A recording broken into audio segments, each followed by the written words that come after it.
बिहार में चुनावी हलचल तेज है और हर राजनीतिक दल अपनी गोटियां बिछाने में जुटा है। इस बार चौंकाने वाली सीटों की चर्चा में सबसे आगे है किशनगंज की बहादुरगंज विधानसभा सीट। एक ऐसी जगह जो बार बार सियासी समीकरणों को उलट देती है। यहाँ मुस्लिम आबादी करीब 68% है, लेकिन इसके बावजूद लालू प्रसाद यादव की पार्टी आरजेडी अब तक इस सीट पर जीत हासिल नहीं कर पाई।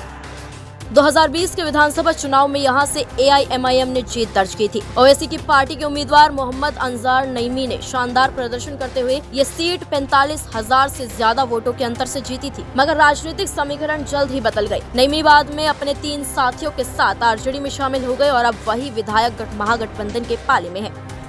लेकिन कहानी यहीं खत्म नहीं होती। 2024 के लोकसभा चुनाव में फिर से एआईएमआईएम ने इस इलाके में जबरदस्त प्रदर्शन किया और करीब 6,800 वोटों से बढ़त हासिल की। ये नतीजा साफ संकेत दे गया कि बहादुरगंज में पार्टी की पकड़ कमजोर नहीं हुई है और मतदाताओं का झुकाव उस नईमी के नाम से ज्यादा ओवैसी की पार्टी की ओर था।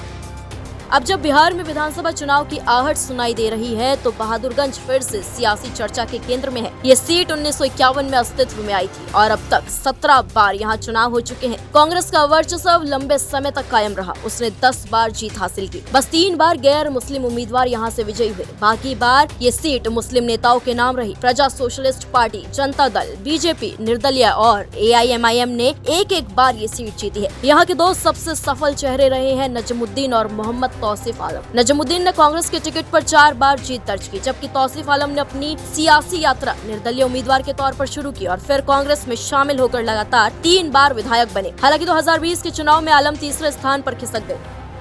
अब जब मौजूदा विधायक मोहम्मद नईमी आरजेडी में शामिल हो चुके हैं तो ये सीट महागठबंधन के लिए सरदर्द बनती दिखाई दे रही है, क्योंकि यहाँ टिकट को लेकर विवाद तय माना जा रहा है। वीआईपी पार्टी 2020 में दूसरे स्थान पर रही थी और अब वो भी टिकट की मांग कर सकती है। कांग्रेस भी इस सीट पर दावा करने की तैयारी में है, क्योंकि ऐतिहासिक रूप से इस क्षेत्र में उसका मजबूत आधार रहा है। ऐसी स्थिति में अगर किसी दल को टिकट नहीं मिला तो बागी उम्मीदवार मैदान में उतरकर महागठबंधन का खेल बिगाड़ सकते हैं। दूसरी ओर बात करें एआईएमआईएम, अब भी खुद को विश्वासघात का शिकार मानते हुए इस सीट पर दोबारा उतरने की योजना बना रही है। जाहिर है अगर ओवैसी की पार्टी ने फिर से बहादुरगंज में दम दिखाया तो मुस्लिम वोटों का बंटवारा तय है और यही बात एनडीए के लिए फायदे की साबित हो सकती है। पिछले 3 दशकों में सिर्फ एक बार 1995 में बीजेपी के अवध बिहारी सिंह ने ये सीट जीतकर इतिहास बनाया था। अब वोटों का विभाजन हुआ तो भाजपा फिर से सीट पर वापसी का सपना देख सकती है। बहादुरगंज की लड़ाई सिर्फ एक सीट की नहीं बल्कि ये बिहार के सीमांचल इलाके में मुस्लिम वोट बैंक की दिशा तय करेगी। क्या आरजेडी इस सीट को संभाल पाएगी? क्या एआईएमआईएम एक बार फिर अपनी अलग पहचान साबित करेगी या क्या एनडीए बटी हुई विपक्षी वोटों के बीच नई राह बना लेगी? सबकी निगाहें फिलहाल बिहार के सीमावर्ती इस छोटे लेकिन राजनीतिक रूप से निर्णायक बहादुरगंज पर टिकी है। यहाँ से आने वाले नतीजे ये दिखाएंगे कि राज्य की सियासत का झुकाव किस दिशा में जा रहा है, एकता की ओर या बिखराव की ओर। आप इस मामले पर क्या सोचते हैं? कमेंट्स में हमें अपनी राय जरूर दें।